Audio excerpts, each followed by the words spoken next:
আসসালামু আলাইকুম সবাইকে শুভ দুপুর। সবাই কেমন আছেন? আশা করি ভালো আছেন। চলে আসলাম আমার সবজি বাগানে আপনাদের দেখানোর জন্য। আজকে আমরা দেখব মূলত আমাদের গাজরগুলা কেমন হচ্ছে।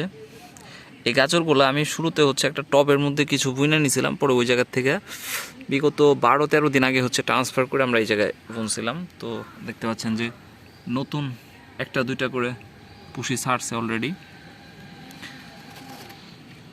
গাজর সম্পর্কে আমার তেমন কোনো আসলে আইডিয়া নাই। আমি যতদূর ইউটিউব থেকে দেখলাম, একটা ভাই উনি প্রথমে বীজগুলো একটা টবের মধ্যে বুনছে, পরে ওই জায়গা থেকে আবার এরকম জমিতে আইনা লাগাইছে। আমিও ঠিক তেমনই আমার বাসার ভিতরে প্রথমে এগুলো বুনছিলাম, পরে ওই জায়গা থেকে চারা হওয়ার পরে 18-20 দিন পরে আমরা এই চারাগুলোকে এই জায়গায় বুনছি। তো এখন দেখতে পাচ্ছি যে বেশ ভালোই হয়েছে গাছগুলা।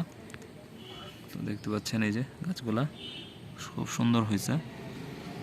এই যে গাছগুলা আশা করি বেশ ভালো হবে। আর সরাসরি আমরা একদম গাজরের বীজ বুনছি ওই পাশটাতে, তো এই জায়গাতে চারা বানায়া তারপর আবার চারা ট্রান্সফার করছি। যাই হোক, দুইটার মধ্যে আসলে কোনটাতে ভালো ফলন হয় সেটা আপনাদেরকে জানাবো, কারণ এখনও আরও মোটামুটি কিছুদিন সময় লাগবে, কারণ এখনও গাছের সাইজ এই যে দেখতে পাচ্ছেন আপনারা, বেশ কিছুদিন সময় লাগবে গাজর হইতে। তো গাজর হইলে ইনশাল্লাহ আমরা সম্পূর্ণ ব্যাপারটা জানাবো যে কোনটাতে আসলে ভালো হয়, কোন প্রসিডিউরে আপনারা করতে পারেন। যাই হোক, সবাই ভালো থাকবেন, দেখা হবে আবার নতুন কোনো ভিডিওতে। সেই পর্যন্ত সবাইকে আসসালামু আলাইকুম।